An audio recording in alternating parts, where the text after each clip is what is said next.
In the vastness of space, humanity had always wondered if we were alone. We built telescopes, sent signals into the cosmos, and dreamed of first contact. But on that fateful morning in October, as the autumn leaves danced in the wind, we realized we should have been more careful about what we wished for.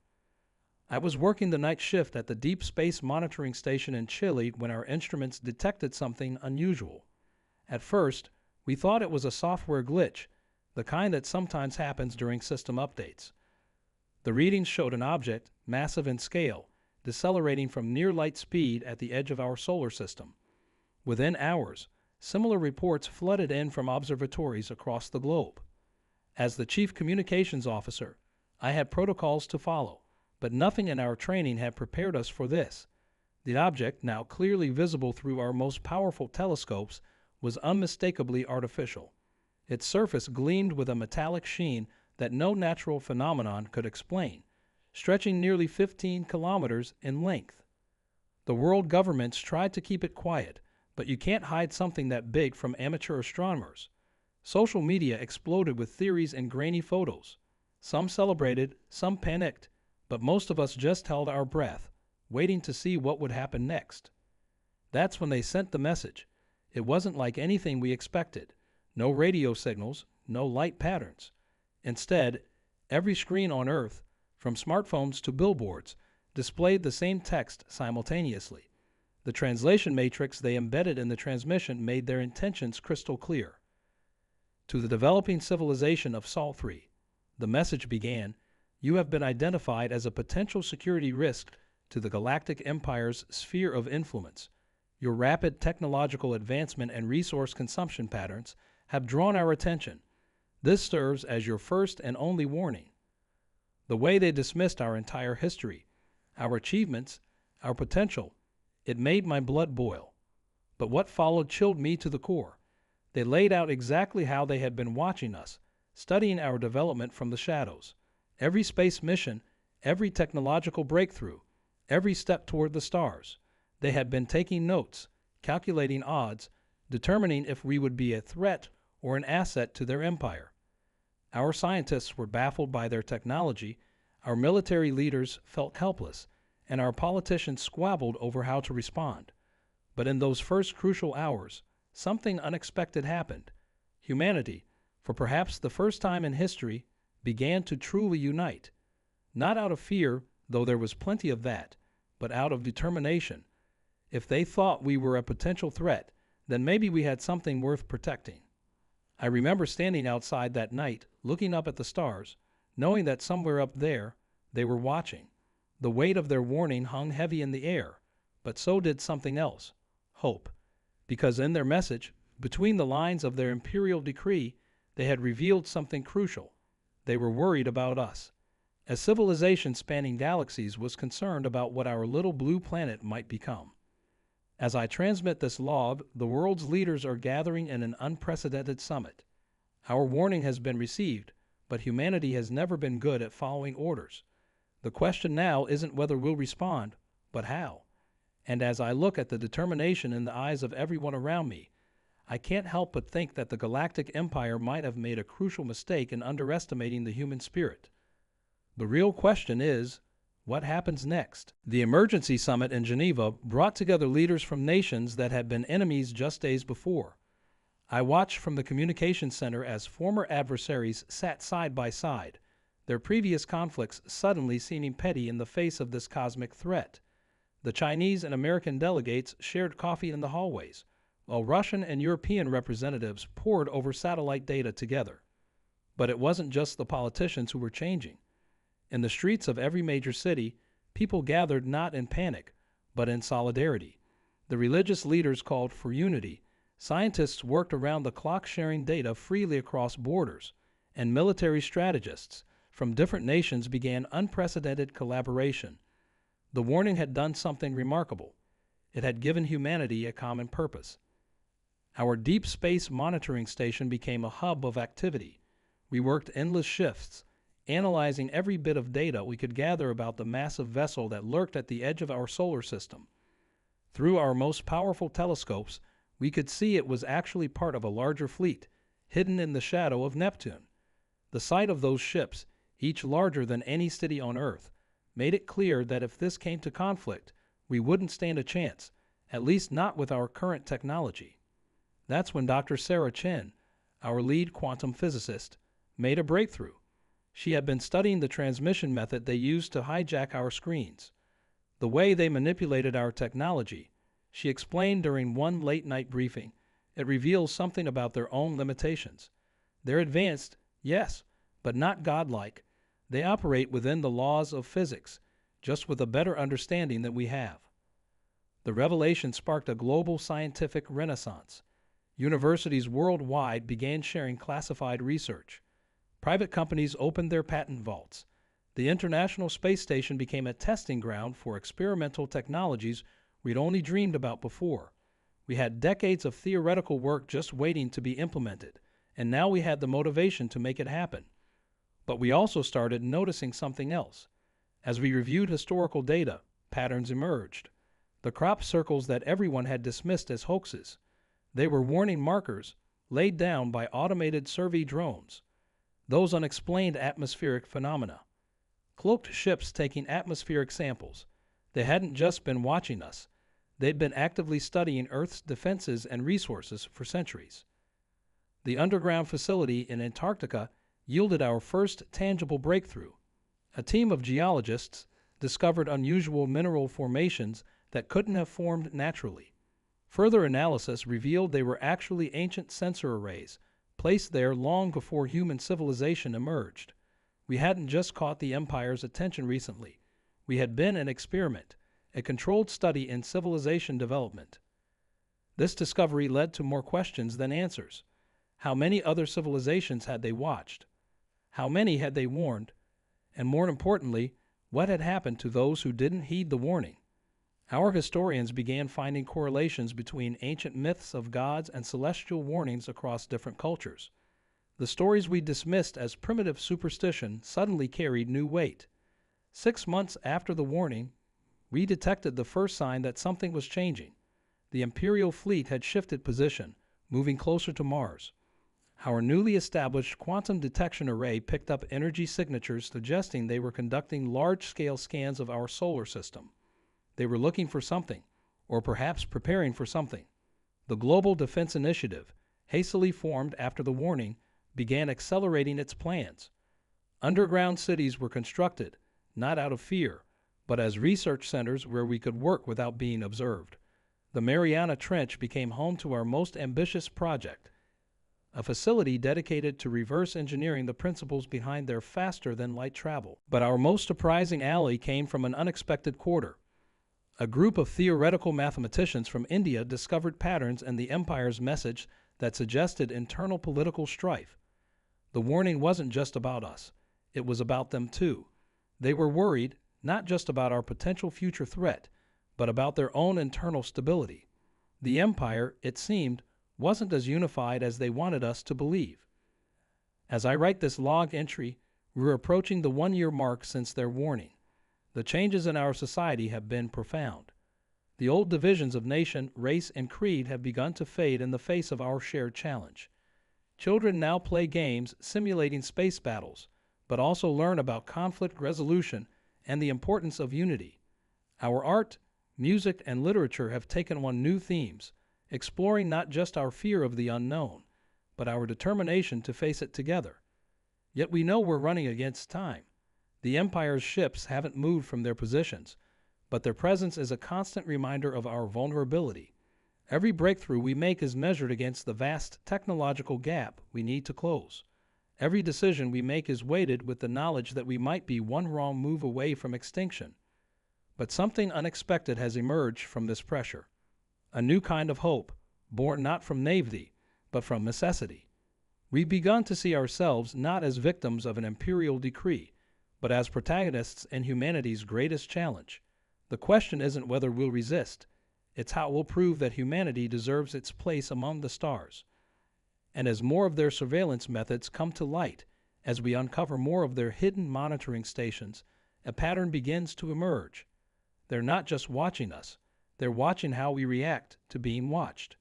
Every response we make is data for their analysis, But that might just be their greatest mistake, because they're not the only ones learning from this encounter.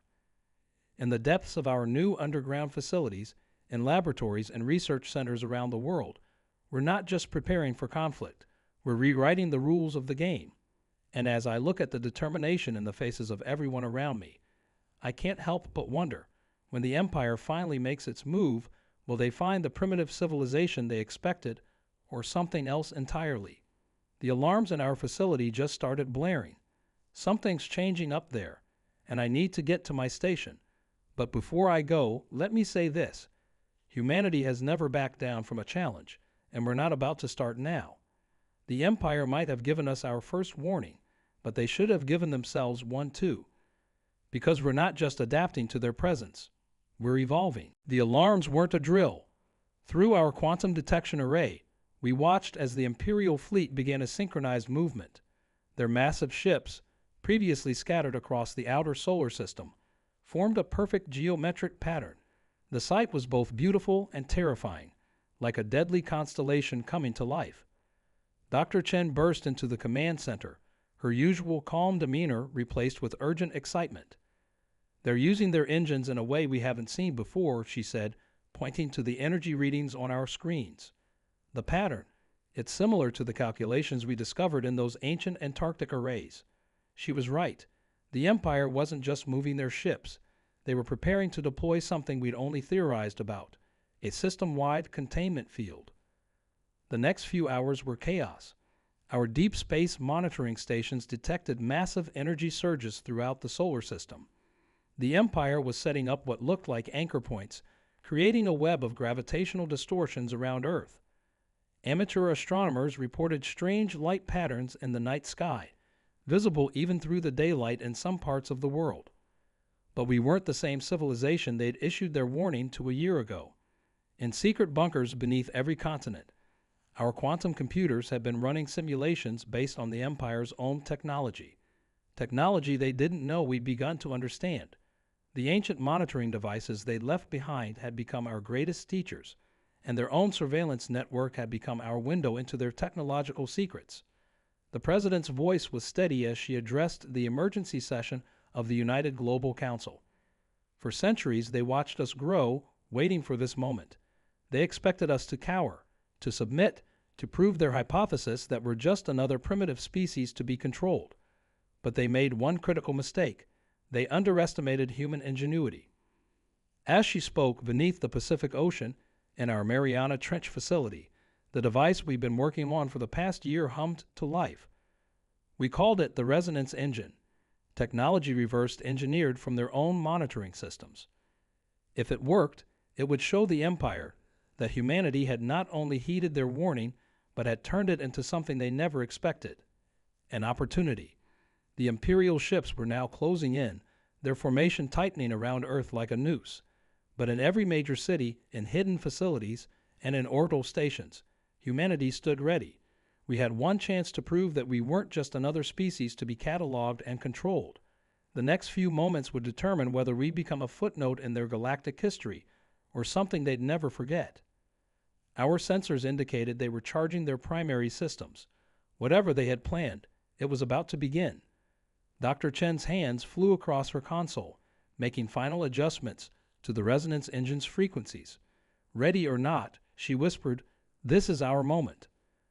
That's when we received another transmission. This time, it wasn't a warning. As their message began to play across our screens, we realized that everything we thought we knew about the Empire and their intentions was about to change. The real test was just beginning. The Empire's new message flickered across our screens, but this time something was different. The transmission was fragmented, unstable, almost desperate. To the defenders of Sol 3, it began, "Your response to our warning has exceeded all projected models. We are not here to subjugate. We are here to recruit." As the message continued, the truth began to unfold. The Galactic Empire wasn't a unified force. It was fracturing from within. The massive fleet surrounding Earth wasn't just here to contain us. They were running from something. Something that had already consumed dozens of their outer systems. Something they couldn't control or understand. They needed us not because we were a threat, but because we had done something no other civilization in their records had managed. We had evolved faster than their predictions said was possible. Dr. Chen's eyes widened as she decoded the rest of the transmission. The Empire's warning had been a test, but not the one we thought. They needed to know if we could adapt quickly enough to help them face a threat that was tearing apart the galaxy. The ancient monitoring stations, the centuries of observation, it had all been preparation for this moment. Our quantum detection arrays suddenly lit up with new signatures far beyond Neptune's orbit. These weren't Imperial ships. The energy patterns were completely foreign, chaotic, unlike anything in the Empire's database. Whatever was hunting them had followed them to our solar system. In the command center, screens filled with data from our deep space telescopes. Dark shapes moved against the stars, absorbing light rather than reflecting it. They were bigger than the Imperial ships, faster, and they were heading straight for Earth. The Empire's fleet shifted formation, not to attack us, but to defend our planet from these cosmic horrors. The President's next address was broadcast globally. For generations, we looked to the stars and wondered if we were alone. Today, we face not one alien civilization, but two. One offering alliance, one threatening extinction. The choice before us isn't just about survival. It's about what kind of civilization we want to become. Below the Pacific, the resonance engine's purpose suddenly changed. What we had built as a potential weapon against the Empire might be our only hope against this new threat. Dr. Chen worked frantically, recalibrating the device. The Empire's technology is based on order, on patterns, she explained. But these new entities, they operate on chaos. They're not just destroying worlds. They're unraveling the laws of physics themselves. The Imperial commander's hologram materialized in our command center. Their features were humanoid but distinctly alien, their eyes holding the wisdom of millennia. Your species has accomplished in 1 year what others failed to achieve in centuries, they said. Now we must fight together or watch both our civilizations fall. As the Dark Fleet approached, we faced an impossible choice. Trust the Empire that had threatened us, combining our technologies to face this greater threat, or stand alone against both forces, refusing to bow to either? The resonance engine hummed beneath the ocean, waiting for our decision. And in orbit, our own secret weapon, hidden in plain sight among our satellite network, stood ready. The next few moments would determine not just humanity's fate, but perhaps the fate of all ordered life in the galaxy. The Empire had given us their warning. Now it was our turn to show them, and this new enemy, exactly what humanity does when backed into a corner. As I record this, the Dark Fleet has passed Mars' orbit. Their ships move like liquid shadows, defying our understanding of physics.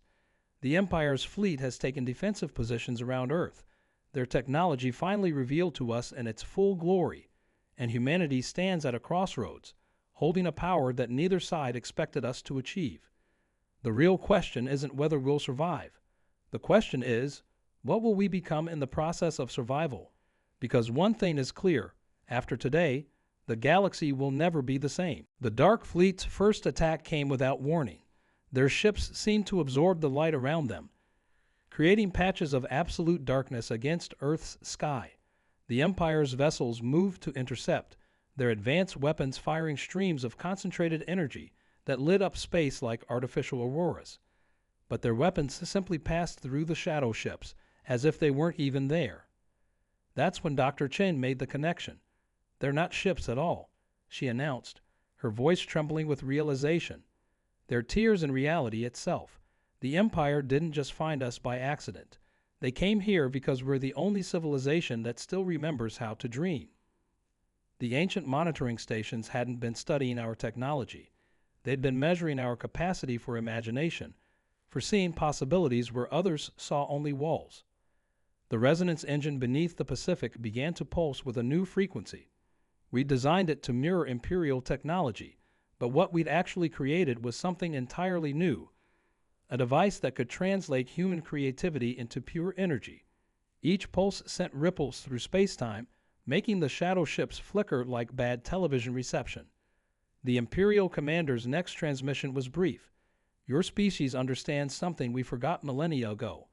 The universe isn't governed by laws. It's governed by stories. That's why we needed you. That's why they fear you. As the Shadow Fleet descended, we initiated humanity's final gambit. Every screen on Earth, every speaker, every form of communication began broadcasting the collected stories of human civilization, myths, legends, scientific theories, and dreams, all transmitted directly into space through the resonance engine. The shadow ship's advance faltered. Then something extraordinary happened. Where our stories met their void, new realities began to form. The laws of physics we thought were absolute revealed themselves to be more like guidelines, shaped by the collective belief of conscious beings. Humanity's greatest strength, our ability to imagine different futures and believe in impossible things, became our most powerful weapon. The Empire's ships joined our effort, their technology amplifying our broadcast.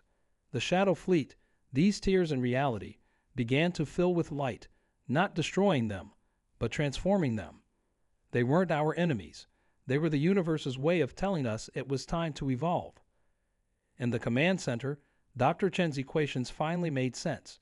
The Empire hadn't been testing us for war. They'd been preparing us for ascension.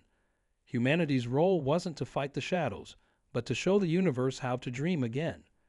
The shadow ships, now pulsing with stories and possibilities, began to change. They became windows into other dimensions, bridges to realities we'd only imagined in our wildest dreams. The Empire's warning hadn't been about our potential for destruction. It had been about our potential to rewrite the rules of existence itself. As the last shadow ship transformed, the Imperial commander appeared in person in our command center. For billions of years, we thought we were preserving order, they said, their form shifting between solid and ethereal. But you've shown us that the universe needs chaos to grow, imagination to evolve. You've done more than save Earth. You've awakened the cosmos. But even as we celebrated, our sensors detected something new. The transformed shadow ships had become portals, and through them came signals we never expected.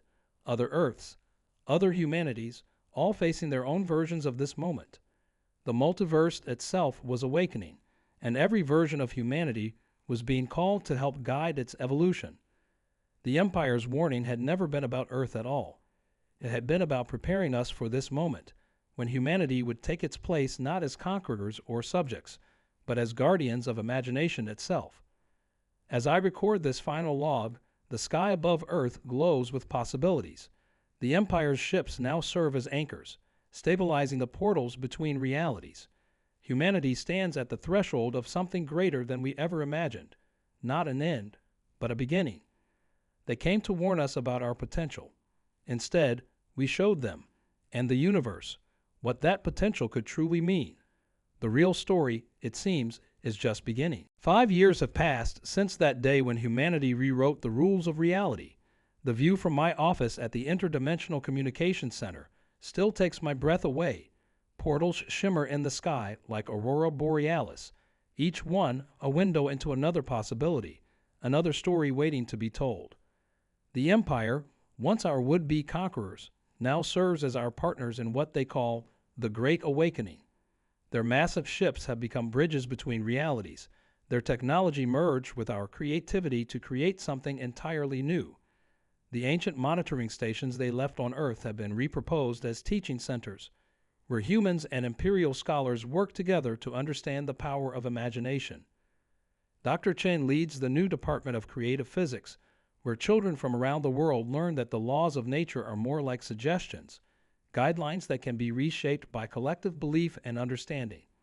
The resonance engine, still humming beneath the Pacific, has spawned a network of smaller devices across the globe, each one helping to stabilize the growing web of connections between realities. The President's words from our first year of contact are now inscribed on the wall of the United Earth Council chamber. They came to warn us, but stayed to learn from us. It's become a reminder that strength isn't always found in weapons or technology, but in the ability to see beyond what exists to what could be. Perhaps the most profound change has been in how we see ourselves. The fear of being alone in the universe has been replaced by the wonder of being connected to infinite possibilities.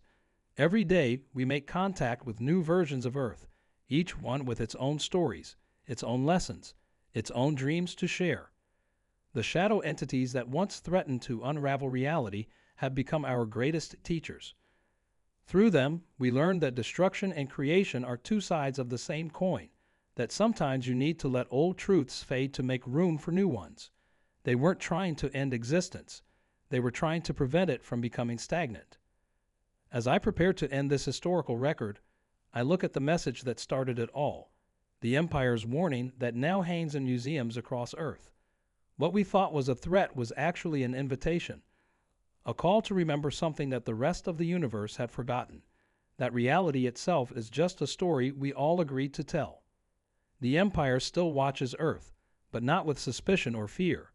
They watch because every day, humanity proves that imagination isn't just a tool for survival, it's the key to evolution itself. Our children now grow up knowing that the only real limits are the ones we choose to believe in. And as for me, I'm still at my post in the communication center, but now I monitor messages from across the multiverse instead of just deep space. Each day brings new discoveries, new possibilities, new dreams to add to our collective story. They came to warn us about our potential. We showed them what potential truly means. And somewhere out there, in the infinite tapestry of reality, another civilization is receiving their first warning from the Empire. I wonder what story they'll choose to tell. Because that's what we learned in the end. Every warning is just the beginning of a new story. And humanity, we're just getting started with ours. End of historical record. Earth date, October 15, 2029. Universal Index, Story Thread 616A. Status, Living Document.